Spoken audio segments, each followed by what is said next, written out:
Olá, boa noite a todos. Estamos abrindo mais uma live, dessa vez com o psicólogo e neurocientista Eslin. Fizemos uma excelente live na semana passada, né? E decidimos fazer uma outra hoje. A gente vai falar principalmente sobre a relação que a gente tem aí entre bipolaridade, o transtorno bipolar e neurociência. Para quem não conhece o Wesley ainda, vale muito a pena conhecer o perfil dele, viu? Tem coisas super interessantes. Vou convidar ele para a live. Deixa eu ver se eu consigo achar. Tô aqui. Entrou. Opa! Boa Olá, noite, boa Renato. noite. Tudo bom? Tudo ótimo, né? Apesar de nós dois estarmos recém-saídos do consultório, né? Tava atendendo até agora. Estamos trabalhando bem, viu? Estamos trabalhando muito. E aí, como é que você tá? Tudo ótimo, Wesley. Estava até comentando com o pessoal aqui, né, sobre um post recente que você colocou aí, né, sobre o lítio e alguns estudos que tinham, né, super legal, né? Mas se você quiser passar também, a gente começar falando sobre esse estudo, passando o que foi o básico dele, né? Eu li recentemente, eu tenho, na verdade, algum tempo já, né? Bom, primeiramente, né, Renato, para quem não me conhece, eu me chamo Wesley, eu sou psicólogo e neurocientista. Atualmente eu faço doutorado em neurociências na Universidade Federal de Santa Catarina. Minha pesquisa não tem a ver com bipolaridade, tem a ver com outras coisas. Eu estudo relação entre dietas hipercalóricas e desenvolvimento de perda de memória e transtornos de humor. Estudo isso em modelos animais. Mas eu sempre tenho lido bastante, né? Recentemente eu comecei a ler um livro de um pesquisador de Stanford chamado Robert Sapolsky, que ele estuda muito. Ele escreveu um livro recentemente chamado Behave, sobre comportamento de uma maneira geral. Ele é um neurocientista e me despertou. Em algum momento ali do livro eu li alguma coisa relacionada a... Bom, o comportamento humano de uma maneira geral é bastante interessante, e mais interessante ainda quando você começa a olhar os transtornos psiquiátricos levando em consideração o comportamento humano. E aí começou a me despertar mais interesse ainda pelo transtorno bipolar, né? E disso eu inevitavelmente caí no lítio, né? E quando eu caí no lítio, eu comecei a ler alguns estudos. Eu acompanho algumas revistas científicas quase que diariamente, eu dou uma olhada. Uma dessas revistas é uma revista chamada Translational Psychiatry, que é uma revista científica do grupo Nature, que é um dos melhores, se não o melhor grupo de revistas científicas atual aí do planeta. E essa revista, esse estudo objetivou basicamente entender do ponto de vista comportamental, investigar do ponto de vista comportamental uma das funções do lítio. O que eles perceberam? Eles fizeram uma tarefa comportamental, que não vem ao caso aqui, mas uma tarefa comportamental que envolvia dinheiro, e eles conseguiam dar uma pista para o grupo que estava ali naquela tarefa comportamental se eles iam receber uma quantia monetária ou não. E eles basicamente viram que aquelas pessoas que tomaram lítio tiveram um aumento de um fenômeno que a gente chama de predição de recompensa.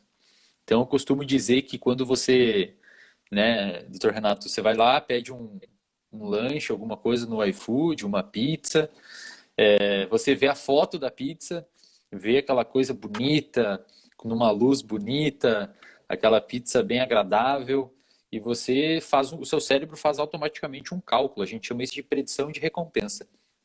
Envolve um neurotransmissor chamado de dopamina, que é um neurotransmissor um pouco mal entendido no senso comum, que muita gente associa com prazer, mas na realidade já é muito caracterizado que dopamina tem a ver com motivação, é diferente de prazer, é motivação, é o que faz você ir até a coisa, o que faz você movimentar, o que faz você ir até o comportamento, ter aí sim um comportamento geralmente associado à recompensa, por isso existe essa confusão.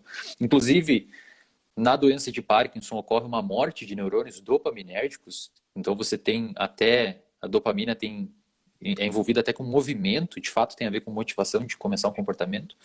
E eles viram que essa predição de recompensa que envolve um sinal dopaminérgico, nas pessoas que tomaram lítio, ela estava funcionando melhor, digamos assim. Então, as pessoas que tomaram lítio, elas conseguiam esperar uma recompensa, elas conseguiam antecipar uma felicidade melhor que aquelas pessoas que não tomaram lítio. Além disso, Aí eles brincaram com essa tarefa, né? Então, já que você está esperando uma recompensa grande, e se a gente te dá a expectativa da recompensa e não te der recompensa na hora? Como é que você lida com essa frustração, né?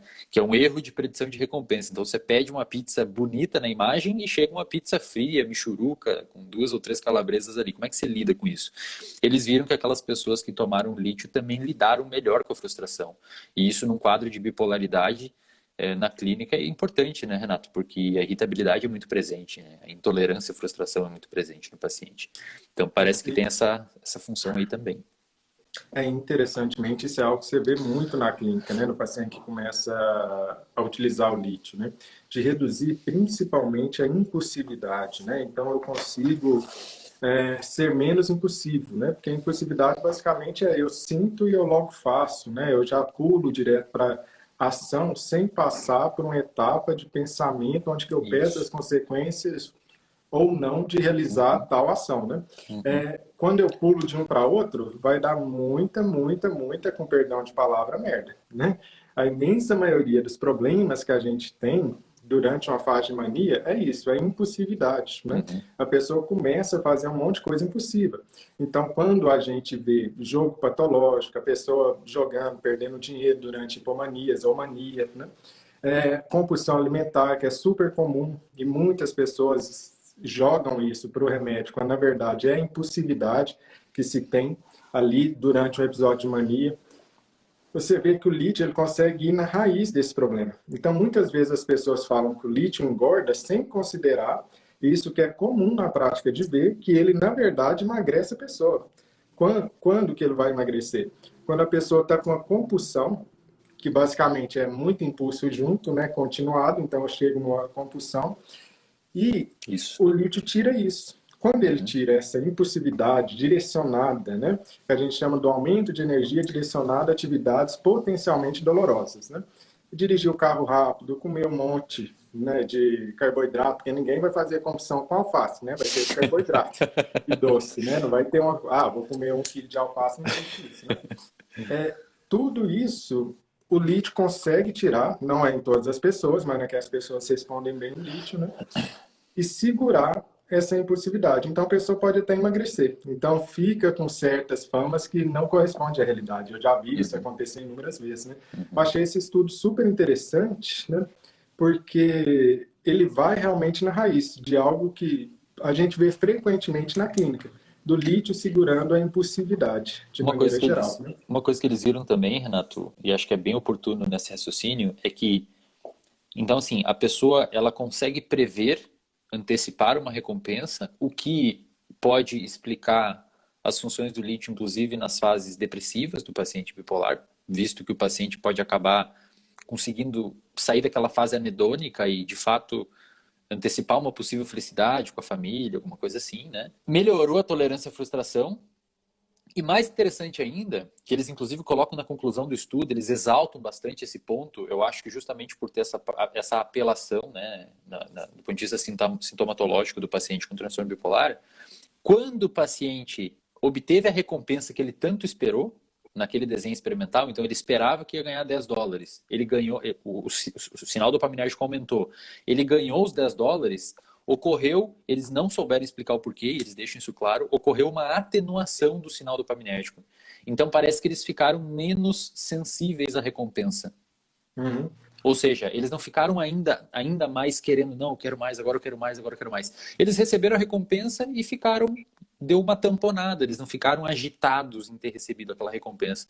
Tipo, ganhou dinheiro, quer mais dinheiro, quer mais dinheiro. Então, de fato, parece que funcionou dos dois lados, melhorando a anedonia, ou seja, permitindo que o paciente tenha a possibilidade de sentir prazer, mas também não deixando o paciente super sensível a esse prazer e exacerbando o estado maníaco, no caso. Né? Bem interessante.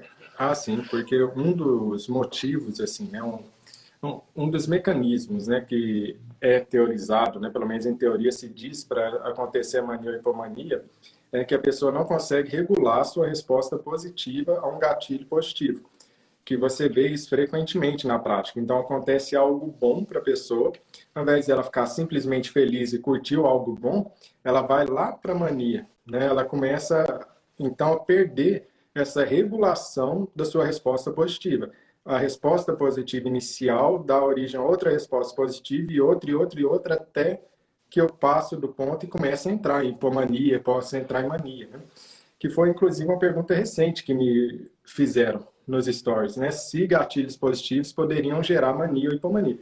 Frequentemente geram, justamente por essa desregulação e dar uma segurada, por assim dizer, na sua resposta positiva. Vai embora, né? Nessa resposta positiva até sair mesmo para hipomania e mania, né? E E aí você diz uma... Sim. Não, eu só ia complementar uma coisa, porque quando a gente vai falar de impulsividade, a gente tem que falar de uma região do nosso sistema nervoso central chamado estriado.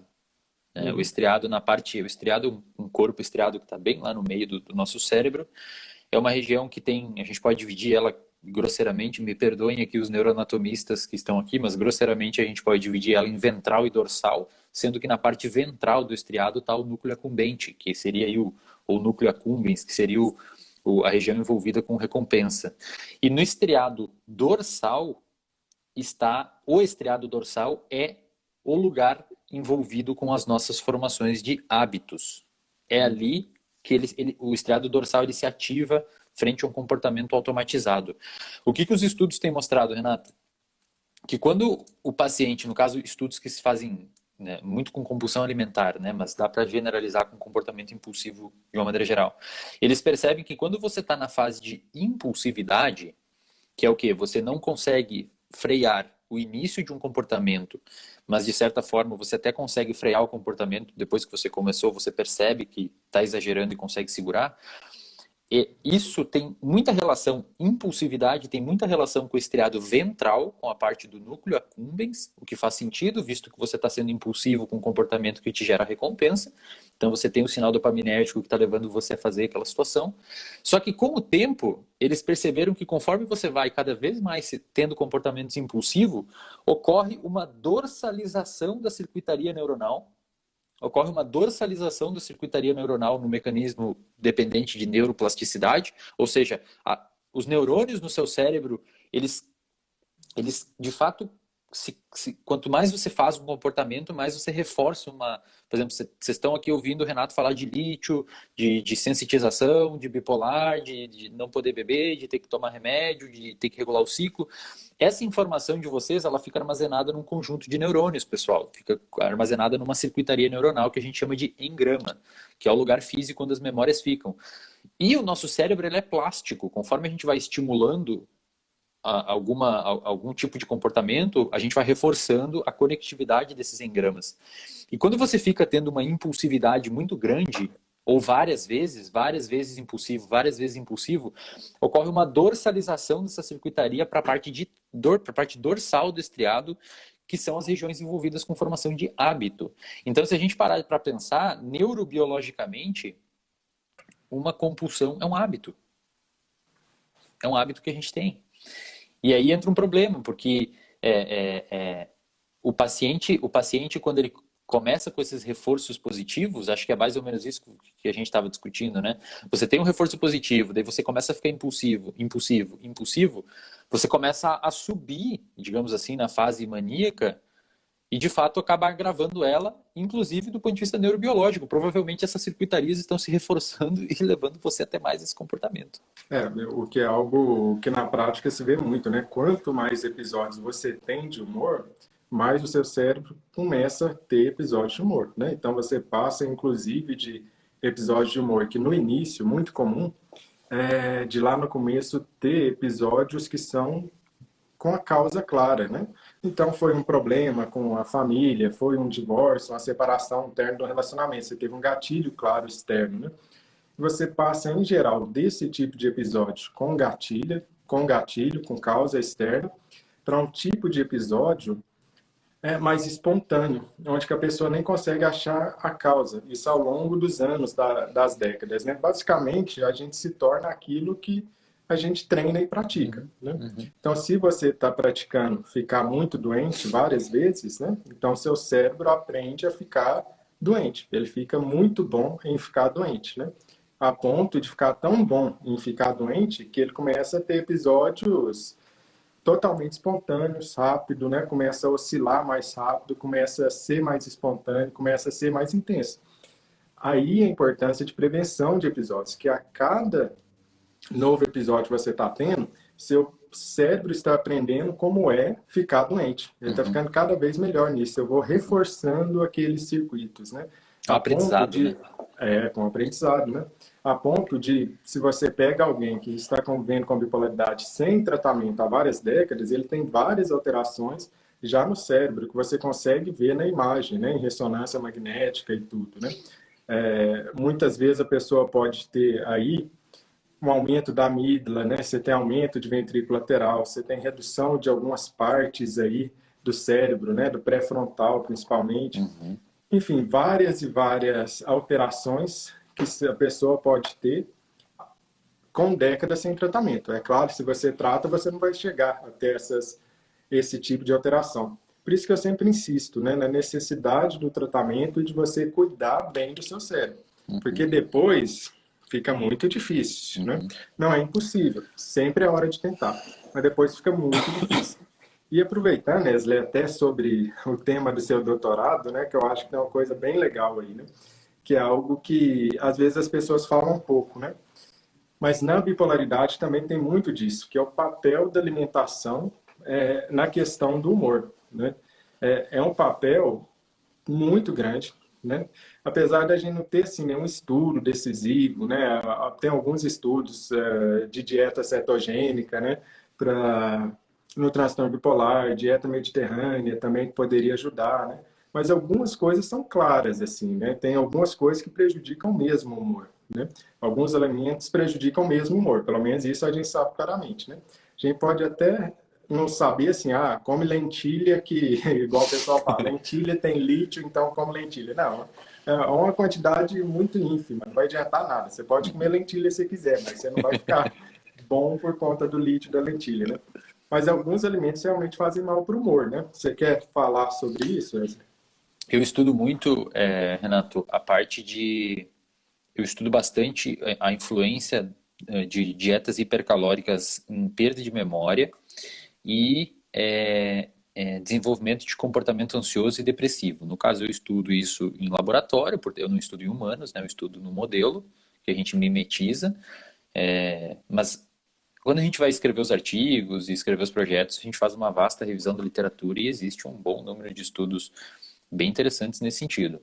O açúcar no sangue, né, pacientes com diabetes, por exemplo, já tem uma literatura muito, muito significativa, tanto do ponto de vista mecanicista, isto é, olhando o que está mexendo, quanto do ponto de vista epidemiológico, isto é, olhando grandes populações, explicando e mostrando a relação entre aumento de açúcar no sangue, aumento de glicose sanguínea, com o desenvolvimento de, por exemplo, demência, perda de memória e quadros de humor, como, por exemplo, depressão, né?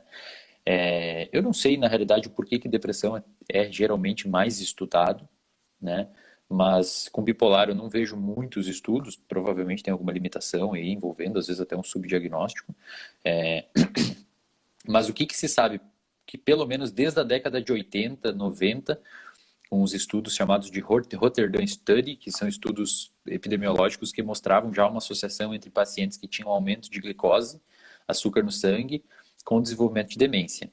Depois disso, veio um estudo publicado no The New England Journal of Medicine, que é a maior revista científica, sem dúvidas, da área médica. O que está publicado lá é realmente estudo impactante. Geralmente onde publicam estudos sobre vacinas, ensaios epidemiológicos e tal. Um estudo mostrando no The New England que o aumento da glicose sanguínea ela aumenta as razões de chance de desenvolvimento de demência, mesmo em pessoas sem diabetes. Então, você tem um aumento ali de 100 miligramas por decilitro para 105, 110 miligramas por decilitro, que caracteriza você como pré-diabético, você já tem um aumento razoável de chance de desenvolver, por exemplo, demência, perda de memória, mesmo se você não tiver diabetes. E em estudos relacionando o transtorno de humor, você tem também a influência gigantesca de dietas hipercalóricas, isto é, dietas ricas em gorduras saturadas e principalmente ricas em frutose, não é a frutose da fruta, é o xarope de milho rico em frutose, que é usado para adoçar refrigerantes, principalmente. Você vê uma relação direta com o desenvolvimento de depressão e transtorno de ansiedade. E aí os mecanismos explorados, Renato, envolvem desde modulação de microbiota, que você modula aí bactérias que vivem no seu intestino. Isso é muito interessante mesmo. Tem estudos mostrando já que se você pegar fezes de pacientes com depressão, humanos diagnosticados com depressão, tirar a microbiota, que são as bactérias dessas fezes, e transplantar num rato, você desenvolve depressão, você causa uma depressão no rato. Ele apresenta comportamentos do tipo depressivo que são revertidos por antidepressivo. Então parece que tem uma influência muito forte, assim, essa coisa que a gente chama de disbiose, isto é, uma modificação das bactérias intestinais via alimentação pobre, você já aumenta e já é uma doença, um transtorno de humor, ele é multifatorial, especialmente a depressão. A bipolaridade tem um componente genético muito mais presente, mas a depressão, ela tem um componente multifatorial muito grande. Então eu costumo dizer que é como se fosse um copo d'água, né? Que tem uma torneira ligada aqui em cima e um buraquinho aqui embaixo onde está vazando a água. A torneira ligada são os fatores de risco e o buraquinho são os fatores protetores. Quanto mais você ligar a torneira, quando o copo transbordar, você desenvolveu depressão. Então, por exemplo, come mal é um fator de risco, estresse é um fator de risco, dorme mal é um fator de risco, bebe muito refrigerante é um fator de risco. E isso tanto por via, por exemplo, de microbiota, quanto por via, e acho que hoje é uma das mais estudadas aí, por via de neuroinflamação. Parece que você se alimentar mal e desenvolver quadros de obesidade e sobrepeso, não precisa ser necessariamente obesidade, você aumenta um pouco a sua inflamação sistêmica. E aí você fica com o seu cérebro mais vulnerável por uma diminuição da permeabilidade da barreira hematoencefálica, então entra mais toxina. Você não consegue ter uma função importantíssima no nosso cérebro, que a gente chama de potenciação de longa duração, que é basicamente a modificação da sua atividade neuronal frente a novas experiências, e aí você começa a perder a capacidade de resiliência, né? E tem vários estudos mostrando, um muito legal, inclusive, publicado na Biological Psychiatry, uma revista bem poderosa assim, na área de psiquiatria, mostrando que uma pesquisadora que ela tentou uma coisa bem ousada, ela tentou explicar lá no estudo, ela conseguiu, de certa forma, mostrar lá no estudo um marcador neurobiológico para resiliência. A resiliência é quando você é submetido a uma pressão, você volta ao seu estado original o mais rápido possível. E ela viu que existe, principalmente ali, uma conectividade entre o seu córtex pré-frontal, que é a região que está atrás da sua testa aqui, com áreas mais lá do sistema límbico, principalmente a amígdala, por exemplo, parece que há uma modulação. O seu córtex pré-frontal, que é uma área mais racional, consegue modular essas áreas do sistema límbico. E parece que essas pessoas que têm essa perda de resiliência por alguma razão, como, por exemplo, neuroinflamação ou perda da capacidade adaptativa do cérebro devido a esses fatores de risco, principalmente estresse, não respondem muito bem à terapia, não respondem muito bem a estratégias de intervenção. Então, é uma situação multifatorial que não tem muito como atacar sozinho, né, Renato? É por isso que a gente sempre trabalha com uma equipe multidisciplinar. Um psiquiatra, um psicólogo, eventualmente até um acompanhamento nutricional do paciente, porque é muito importante. Eu falo demais, Renato. Desculpa, você pode me interromper. Às vezes eu começo a falar, eu fico falando um tempão. Tá super interessante, né? E é até bom que alguém mais reforça, né, o que eu vivo falando, mas aí o pessoal começa a reclamar, né? Eu recebi recentemente um comentário, agora não pode nada, não posso café, não posso bebida, né? Não posso açúcar. Eu pensei comigo, mas ninguém pode, né? Não é porque é comum que você é o único no universo, né? Não é porque você é bipolar que, nossa, de repente você está com a vida limitada. Não. Todo mundo, ninguém pode. Ninguém pode beber álcool, fumar e não sei o quê. Você pode decidir como adulto aceitar as consequências disso e você decide fazer isso, mas isso não é bom para ninguém. É que no bipolar e na pessoa com depressão, eu tenho um nível acima de cuidado que eu tenho que ter. Então, esse tipo de orientação é para todo mundo, para todo ser humano, né? Inclusive, a questão do açúcar que a gente está comentando, que muitas vezes eu falo, mas o pessoal não ouve isso na bipolaridade, é super complicado, né? Porque a gente já tem um aumento de chance de obesidade, né? Você já tem uma inflamação sistêmica na bipolaridade, né? Que se junta à questão da obesidade, aí você vai escalando isso, né? Uma em cima da outra, né? E a questão do açúcar, é que o açúcar, pelo menos na minha visão, ele é o novo cigarro dessa década, né? Se você for olhar lá aquelas propagandas de cigarro, quem nunca viu, dá uma olhada aí na internet, né? Lá na década de 60, você tinha várias e várias propagandas incentivando crianças a fumar porque limpava o pulmão. Aí incentivava que isso era a melhor coisa para deixar seu pulmão limpo, né, o cigarro. E depois, hoje em dia, fala disso, todo mundo sabe que cigarro dá câncer, né? Porém, lá naquela época era normal esse tipo de propaganda. O açúcar, agora, a gente está vendo a mesma coisa com ele. As pessoas, inclusive vocês que estão me vendo aí na live, a maioria é completamente dependente de açúcar. Se você acha que não é, tenta ficar sem açúcar uma semana seguida e me diz o que você sente. Você vai sentir Dor de cabeça. irritabilidade, dor de cabeça, mesma coisa assim, de que alguém com a dependência química sente. Porque o açúcar, ele vai exatamente lá naquela região que o Wesley citou, né, o núcleo accumbens, assim como várias outras drogas vão lá disparar a dopamina, uma recompensa imediata, né? É por isso que você come doce quando está estressado, você não come alface, né? Por que você não come alface, mas você come doce? Porque o açúcar contido no doce é que vai lá no cérebro. E por que você não come maçã, né, quando está estressado? Ao invés disso, você come um doce de maçã. Porque o que seu cérebro está buscando é aquele pequeno raio, aquela pequena recompensa imediata, né? Alegria é outra coisa, né? Essa recompensa imediata aí do açúcar. E isto, para depressão, é um mal e tanto, porque as pessoas vivem reclamando de tomar remédio. Pois eu te ofereço um tratamento natural. O tratamento natural é o quê? Você vai ter que tirar o açúcar da sua dieta, tem que tirar o açúcar mesmo, né? Com o tempo você se acostuma, mas precisa tirar. Você vai dar preferência à proteína, gordura e retirar o carboidrato, se você conseguir, né? Ou reduzir muito, já vai ajudar bastante. Ah, não consegue reduzir? Pelo menos não come à noite. Se você não comer carboidrato à noite, isso é tão importante na bipolaridade, né? Porque quando você come carboidrato à noite, você piora demais o seu humor, demais, o seu sono e o seu humor, né? Então, se você não fizer isso, já está ótimo, né? Se você reduzir o carboidrato, mais um pontinho. E se você tirar o açúcar, melhor ainda. Isso não é mera bobagem, né? Isso que o Wesley está citando é basicamente a linha de frente de pesquisa hoje de transtorno de humor, essa questão da microbiota e tudo, do intestino, né? Isso daí é a expansão que a gente está tendo no conhecimento em relação ao transtorno de humor, né? A questão da alimentação é essencial, só que passa despercebido. Passa despercebido. Na bipolaridade, eu arriscaria dizer que isso ainda é muito maior, muito mais grave do que na depressão unipolar. Mais grave, porque você junta com esses sintomas de impulsividade, que na depressão bipolar não tem tanto, né? Mas de impulsividade. Eu começo a ser mais impulsivo e aí comer mais carboidrato, mais açúcar, ganho peso.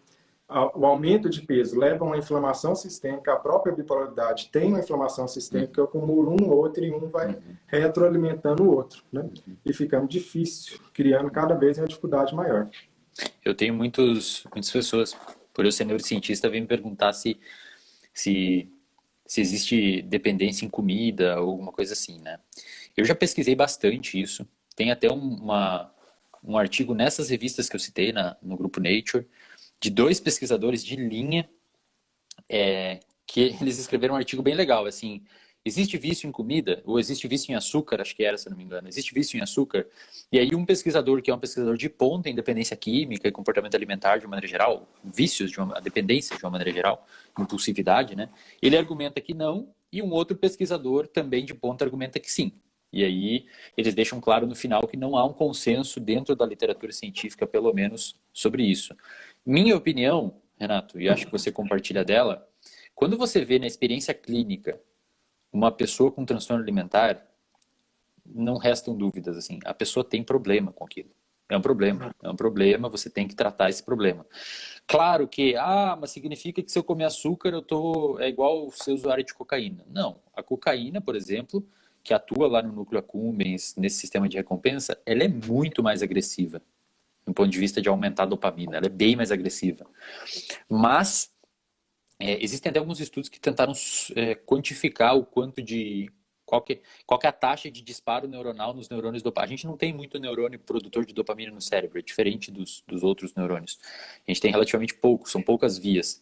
Então parece que quando você está assim normal, você tem uma taxa de disparo de 2, 3 disparos por segundo, e quando a pessoa usa cocaína sobe para 1000. Quando faz sexo sobe para 100. Então vê o poder da cocaína, né? Agora, obviamente, a comida, diferente da droga de abuso, ela está presente no seu dia inteiro. E isso pode se tornar algo muito crônico, sem que as outras pessoas fiquem apontando o dedo, falando que você está fazendo errado. Principalmente se você vive num ambiente que todos fazem isso, começa a ficar normal consumir açúcar, começa a ficar normal consumir carboidrato em excesso, começa a ficar normal, começa a ficar uma rotina, né? E aí a gente tem uma questão que é importante, né, Wesley? Isso que a gente come hoje não é comida, né? E me acredita, eu infelizmente não sou nenhum radical com comida, como chocolate, adoro chocolate e tal, né? Mas ficar achando que isso que a gente come hoje em dia é comida é algo, é uma loucura completa, né? A indústria, ela, hoje em dia, tudo tem açúcar ou xarope de milho lá, né? Tudo tem, tudo que você imaginar. Ketchup, até as comidas que você acha que é salgada, tem açúcar ou tem xarope de milho lá, né? É simplesmente a coisa mais consumida que existe em qualquer comida. Basta você olhar aí nos seus pacotes e tudo, né? E de que forma foi sendo feito essa mudança na comida, né? Não tem muito tempo, na verdade, né? Tem algumas décadas, desde que começou a industrializar, a indústria da alimentação, ela começou a perceber que quanto mais ela colocava essa caloria, esse ou xarope de milho ou açúcar aí, mais as pessoas compravam, né? Mais as pessoas compravam. E a indústria quer o lucro, o dinheiro. Então ela foi acrescentando, e foi acrescentando, foi acrescentando e acrescentando. Isso nem estou começando com a conversa dos transgênicos, como as frutas que a gente come hoje em dia já não são naturais mais, né? Estou falando só da questão realmente do alimento processado e industrializado, né? Só que isso tudo está escondido. Tinha uma vez que eu tinha visto um documentário, não lembro o que que era, né? E ele falou disso, né? E eu falei, mas será possível? Eu fui olhar todos os rótulos, todos os alimentos que eu tinha em casa. Todos têm um acréscimo. É uma coisa impressionante. Você pode olhar do seu macarrão, do seu ketchup, qualquer coisa que você tiver em casa, você pode olhar industrializado, vai estar lá esse acréscimo. É praticamente impossível você retirar o açúcar da sua alimentação hoje em dia. Quase impossível mesmo, assim. Você vai ter que se preocupar muito com isso, se você conseguir fazer isso, viu? Não vai ser fácil fazer isso, né? Mas pelo menos reduzir já vai ajudar, você já vai estar reduzindo o problema, né? Já vai estar reduzindo. Tem um estudo muito legal, assim, quando a gente trabalha com, como o Dr. Renato falou, isso é linha de frente de pesquisas em psiquiatria, né? Essa área de microbiota, inflamação, psiquiatria nutricional.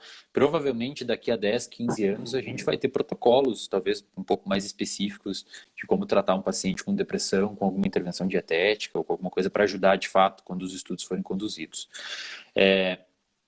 Mas a gente sempre achou que fosse crônico, Renato. Quando a gente vai fazer o levantamento lá, fazer o artigo, a gente explica, né? Desde a década de 70, quando começou o xarope de milho rico em frutose, a indústria alimentícia aumentou isso, começou a aumentar concomitantemente a obesidade, né? E tudo mais. Aí você vai vendo, você vai citando os estudos, o fulano de tal viu que pessoas obesas desenvolvem mais depressão, o fulano de tal viu que pessoas com sobrepeso desenvolvem mais perda de memória, o fulano de tal viu que pessoas com diabetes desenvolvem mais Alzheimer. Inclusive, tem pesquisadores que chamam o Alzheimer de diabetes tipo 3, porque existe, parece que uma modificação da sinalização da insulina no cérebro de pacientes com Alzheimer. É bem interessante. Mas, em 2016, se eu não me engano, saiu um estudo na revista PLOS ONE mostrando, os caras pegaram estudantes de graduação e saudáveis, não obesos, saudáveis, que praticavam esporte e tudo mais, sem nenhum diagnóstico de doença, não tomavam medicamento, controlaram todas as variáveis, não eram fumantes, aquela história toda. E submeteram essas pessoas a um teste de memória, que eles chamam de memória dependente de hipocampo, que é uma região do seu cérebro lá envolvida com aquisição de memória e processamento de memória.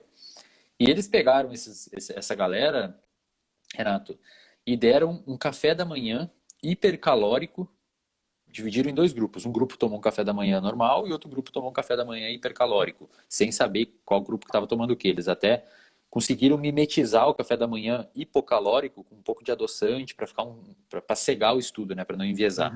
Estudo bem controlado. E deram por 4 dias. 4 dias de café da manhã hipercalórico e depois testaram novamente a memória dessas pessoas saudáveis e eles viram uma redução significativa da memória dependente de hipocampo após 4 dias comendo mal. Então, esse estudo foi um... Eu lembro que os pesquisadores ficaram tudo maluco e começaram a criticar, mas ninguém conseguiu, conseguiram reproduzir esse estudo depois, mostrando a consistência dele. Parece que tem até não precisa ser algo muito crônico assim para começar a prejudicar. É, que faz muito mal mesmo, né? Tem um documentário que é divertidíssimo, você já deve ter visto, né? Antigo já, que chama Super Size Me, né? Que é o cara faz uma experiência que ele é magro, né? Ele tem um irmão lá.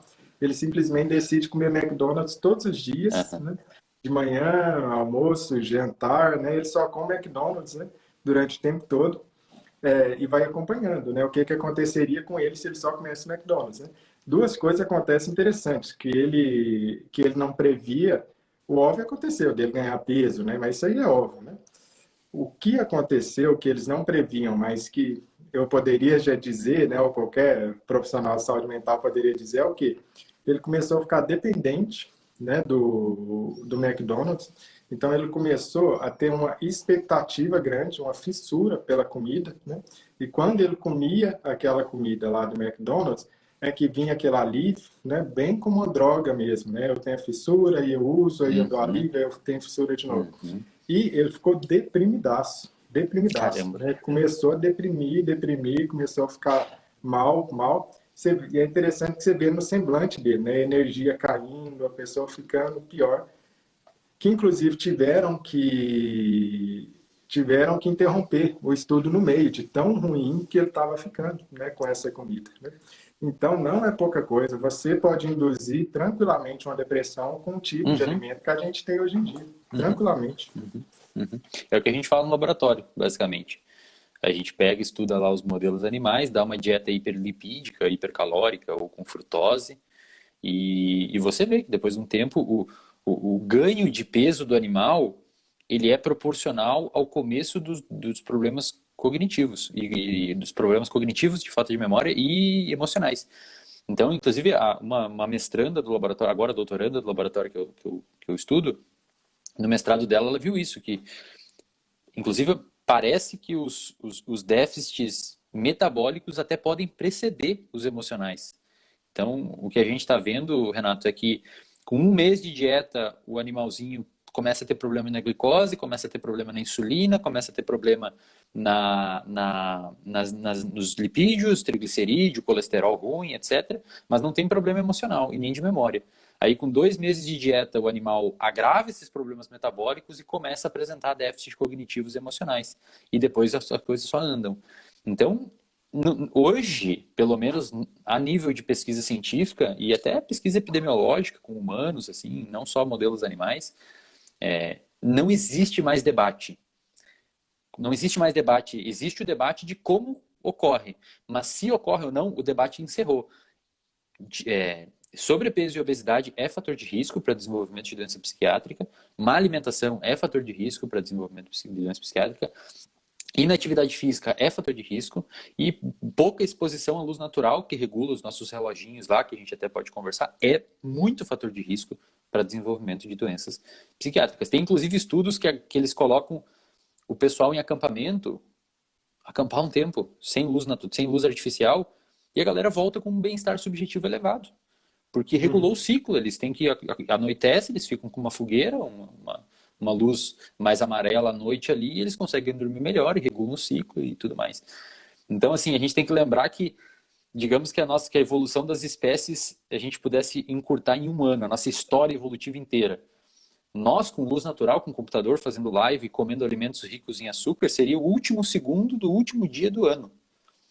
A gente viveu grande parte da nossa evolução, das nossas espécies, caminhando muito. Os caçadores-coletores caminhavam algo aí na ordem de 60 a 80 quilômetros por dia. Comiam basicamente frutas, sementes, coisas ricas em fibras e proteína. Então, dificilmente um caçador-coletor comia um chocolate, não tinha. Eles comiam fruta, banana, coisa com fibras junto, etc. E, e eram magros, né? Eles não tinham sobrepeso nem obesidade, porque o sobrepeso e a obesidade nem era possível alcançar e também era um fator que não era seletivo, eles não iriam conseguir caminhar tanto e fugir de predadores, né? Então a gente não evoluiu meio que para ter o estilo de vida que a gente tem hoje. Então tem que tomar cuidado. Isso daí é uma questão. Se você tem um mínimo de perspectiva histórica mesmo, você vê que a gente está vivendo em décadas de mais pura exceção mesmo, né? É que como a gente vive a nossa vida toda dentro dessas décadas, a gente está acostumado pensando que essas décadas são a realidade. Isso. Essas últimas aí, eu diria de 1940 para cá, né? Depois que a internet surgiu, então, 1990 para cá, são décadas assim de outra realidade completamente diferente. É como você pegar um peixe e jogar na terra. É isso que está acontecendo com a gente agora, né? Por quê? Não é por nada fantasioso. Nosso corpo evoluiu para um ambiente e nós construímos um ambiente completamente diferente ao nosso redor. Então, o nosso corpo não é feito para esse ambiente que está aqui e a gente não consegue lidar com esse ambiente que está aqui. Coisa simples, eu vou dizer. Tem agora 375 pessoas na live, né? Tanto eu como Wesley, provavelmente nosso cérebro não consegue processar o que são 380 pessoas nessa live. Por quê? Porque o ser humano viveu conhecendo 150 pessoas, né? As nossas cidades, vocês terem ideia, alguns séculos atrás, o mundo todo tinha 1 milhão de pessoas. Hoje a gente olha para uma cidade de 1 milhão e fala que é uma cidade média, que é uma cidade pequena e tal, né? Sendo que o universo das pessoas não era esse.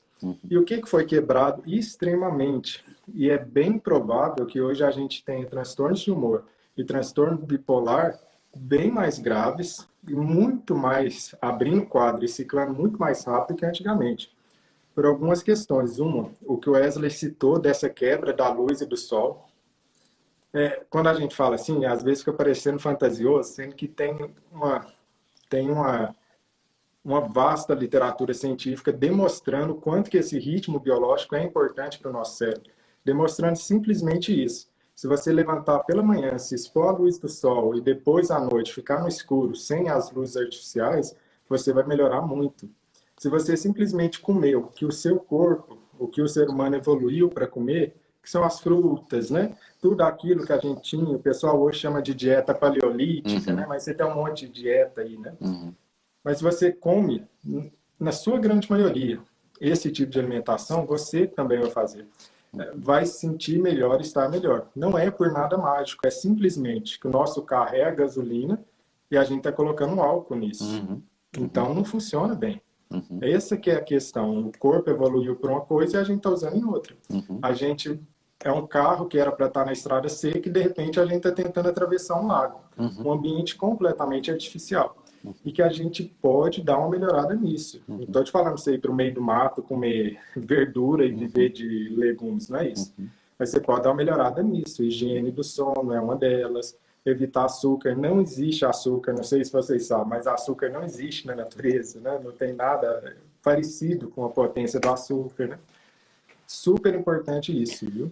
Tem um estudo publicado na Science, um estudo bem legal, assim, esses estudos sensacionais, que eu gosto muito, quando são estudos longos. Inclusive, esse estudo do... eu postei um outro estudo que a TCC reduziu ideação suicida e tentativa de suicídio. Que eles acompanharam por 2 anos as pessoas. Eu gosto desses estudos longos porque mostra a realidade clínica, né, Renato? A realidade clínica é que você tem que ver o paciente também a longo prazo para ver o que está acontecendo. Não são coisas muito pontuais, assim. É um estudo publicado na Science que os pesquisadores acompanharam. Eles pegaram um grupo de 50, 70 macacos, que são parentes. A gente tem que lembrar, né, pessoal? Nós somos primatas. 99,9% do DNA. Né? A única, pega aí e joga depois no Google chimpanzé sem pelo, vocês vão ver. Praticamente uma pessoa, dá pra ver os músculos, tudo certinho. A gente consegue fazer isso e as nossas cordas vocais são um pouquinho diferentes, permite a gente conversar. E a gente tem um córtex pré-frontal mais avantajado que permite a gente fazer tudo isso daqui que a gente está fazendo. O resto é basicamente a mesma coisa. E eles pegaram primatas e fizeram o quê? Eles acompanharam desde a década de 90, do ano 90, até 2005, os primatas. E eles ficaram semanalmente dando uma dieta livre para um grupo e para outro grupo eles davam 30% a menos que aquele grupo comeu. Eles ficaram uns 15 anos acompanhando esses animais. É muito tempo. Tanto é que foi publicado na Science. E eles viram 2 parâmetros. Desenvolvimento de doenças crônicas não transmissíveis, isto é, diabetes, hipertensão, etc. E mortalidade. E eles viram que o grupo que fez uma leve restrição calórica morreu muito menos. Eles não. E quando você vai ver, no estudo, eles botam uma foto, depois eu posso te mandar o estudo, eles botam uma foto de um animal de 27 anos, um macaco de 27 anos, que comeu ad libitum, que eles chamam, comida à vontade, e uma foto de um animal também de 27 anos que fez uma restrição calórica. Renato, o pelo do animal que fez restrição calórica, o rosto do animal, parecia que ele tinha uns 10 anos a menos. Então, essa é uma outra vertente de estudos na literatura que está muito forte. E um grupo que, inclusive, citou esse estudo, publicou um artigo na revista Cell, que fez com humanos isso por 2 anos, uma restrição calórica em humanos, e eles viram que alterou muita coisa. Velocidade de metabolismo, hormônios tireoidianos, parece que o corpo gostou mais de comer um pouco menos. Né? Então eles meio que mimetizaram um estado alimentar que a gente fazia mais ou menos alguns milhares de anos atrás, com um pouco menos de caloria, assim. E foi sensacional. Tem muitos estudos, né? Eu acho que isso hoje é algo bem provado, né? Tem muitos estudos de longevidade que deixam claro, né, que a comida basicamente funciona para nossas células assim como toxina mesmo, né? Claro que você não vai ficar sem comer, né? E você vai morrer e é a pior toxina que existe, né? Mas menos comida e essa restrição calórica, isso nem é discussão mais, né? Isso está bem provado que você aumenta a sua longevidade quando você come menos. Se Exatamente. você come mais, sua longevidade cai. Tem um médico que eu gostava bastante de acompanhar ele, que chama Peter Attia, né? Que falava muito sobre longevidade, né? Ele é super a favor de jejuns intermitentes, ele faz por vários dias e tal, né? Já acho meio radical, assim, mas ele tem vários estudos mostrando aí um certo grau de eficiência para isso, né? Mas ele fala muito sobre isso, como a comida é muito prejudicial para, inclusive, viver mais, né? Ele te impede de viver mais se você come demais, né? Sem Renato, contar para os outros, né? deixa eu só fazer aproveitar que o pessoal está nessa vibe de hacks para viver mais. Com a parte cognitiva, é o oposto, pessoal. Com a parte cognitiva, quanto mais você diversificar os seus aprendizados, melhor. Tanto é que tem Até esses dias eu vi os stories do Renato falando sobre planetas e universo, né? Bem legal. Eu adoro astronomia. É astronomia, viu, gente? Não é astrologia, não, viu? E pelo jeito você tem também um interesse nessa parte de evolução também, né? Que dá para ver que o seu discurso tem isso também, eu gosto muito. Isso, pessoal, é muito importante. Então vocês veem que o Renato, ele estuda muito bipolaridade, é psiquiatra, estudou o corpo humano inteiro, mas também gosta de universo, gosta do passado, gosta de história, gosta de... É um discurso sempre carregado com componente histórico, da onde que veio o lítio, o que aconteceu, isso é muito bacana. E do ponto de vista cognitivo, isso protege o cérebro de vocês contra, por exemplo, o desenvolvimento de doenças de Alzheimer. Prova disso é que existe um estudo muito bacana mostrando que o nicho de pessoas, e pasmem com essa informação, mas o nicho de pessoas na sociedade que mais desenvolve doença de Alzheimer são as freiras. Olha, as freiras. Não sabia. Eles fizeram um estudo com as freiras de Notre Dame e eles mostraram que elas desenvolvem um pouco mais que a média da sociedade de doença de Alzheimer, porque elas estudam muito a vida toda, é verdade, têm hábitos saudáveis, é verdade, do ponto de vista físico, porém estudam a mesma história, com os mesmos personagens, a vida inteira. E aí atrofia áreas do cérebro. E pessoas que aprendem uma nova língua, ou outras línguas, têm reduzida praticamente pela metade a chance de desenvolver doença de Alzheimer. Por quê? Porque você treina áreas do seu cérebro diferente da sua língua materna. E aí você se protege. Por isso que estudar coisas distintas, você vai se aperfeiçoar num ponto, mas estudar coisas distintas, então, diferente da parte física, que comer menos e melhor protege você, na parte intelectual, você variar um pouco os conteúdos que você absorve, protege você no desenvolvimento de doenças neurodegenerativas. Então, o cérebro é um músculo, fortaleçam ele. Sem dúvida alguma. Inclusive para prevenção, né, no transtorno bipolar, como a gente tem uma queda cognitiva ao longo dos anos, né? Não são todas as pessoas, mas muitas pessoas vão desenvolver um déficit cognitivo, né? Tudo isso que a gente está falando multiplica. Muitas vezes, quando as pessoas me ouvem falando, como eu falo de bipolaridade no meu perfil, né? Não entendem que a maioria das coisas que eu estou falando é algo para todo mundo. Né? Insisto nisso, né? Não é você especial, isso é algo para todo mundo. É para quem tem bipolaridade, é para quem não tem bipolaridade, né? Para todo mundo que quer ver mais e melhor. Porém, na bipolaridade, se você tem bipolaridade, nasceu com a vulnerabilidade genética e acabou desenvolvendo ao longo da vida, né? Abrindo o quadro, você tem uma necessidade ainda maior dessas coisas que todos temos necessidade, né? Mas não é nada especial, né? Não é assim que é só você na humanidade, não, né? Todos os seres humanos precisam disso. É que você precisa tomar um cuidado ainda maior. O desafio é maior, né? Claro. Exatamente. E não que seja fácil, viu? Quando a gente está falando sobre essas mudanças, a gente está falando de mudanças que desafiam o próprio ambiente. E ao contrário do que você pensa, né? E na TCC tem muitos estudos mostrando isso, você manda muito menos nas suas ações que você acha que manda. Mas muito menos mesmo, né? Eu sempre falo, o ser humano tem que baixar muito a bolinha, né? A gente é muito mais influenciado, né, do que imagina que é. O simples fato de você deixar uma disponibilidade maior. Você tem um chocolatinho, né? Vai lá no meu consultório, tem um chocolatinho na mesa da secretária, né? Por ter aquele chocolatinho, eu como chocolate. Mas se não tivesse aquele chocolate lá, eu não comeria, porque eu não ia atrás. O que mudou? A disponibilidade. Simplesmente estava lá. Né? Então, eu posso ficar na ilusão. Não, eu me autocontrolo. Nossa, como eu controlo a minha mente? Eu sou super forte e deixo o chocolate na mesa, ou eu posso tirar o chocolate da mesa. Eu mudei a disponibilidade e pronto, facilitei minha vida. Exato. Do mesmo jeito, dieta é no supermercado. Se você comprar chocolate, você vai comer chocolate. Se você comprar um pote de sorvete, você vai comer um pote de sorvete. Você não é o autocontrole absoluto, porque nenhum ser humano é.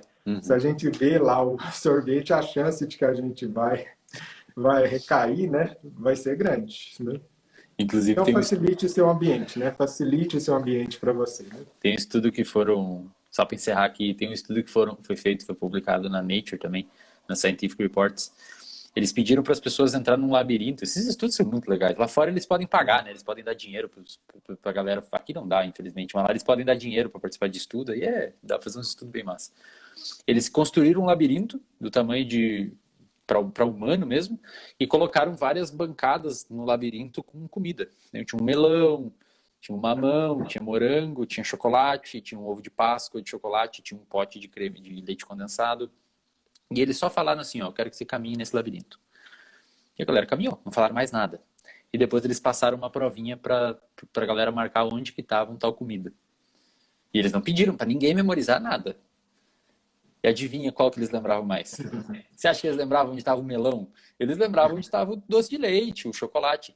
E aí eles discutem até da perspectiva evolutiva. Para nós, no passado, lá na savana africana, era importante lembrar onde que está o pé de maçã. Era importante lembrar onde que está a caloria. A gente meio que selecionou isso na nossa cabeça. Então, assim, eu sempre falo para os meus pacientes, tira o gatilho. Os nossos hábitos, incluindo compulsão, eles são disparados por gatilhos contextuais. E inclusive temporais. Às vezes já chega meio-dia, você almoça, já dispara um gatilho de comer um chocolatinho, ou fumar um cigarro, seja lá o hábito que você tem depois do almoço. Então você tem que começar a trabalhar esses gatilhos contextuais para conseguir.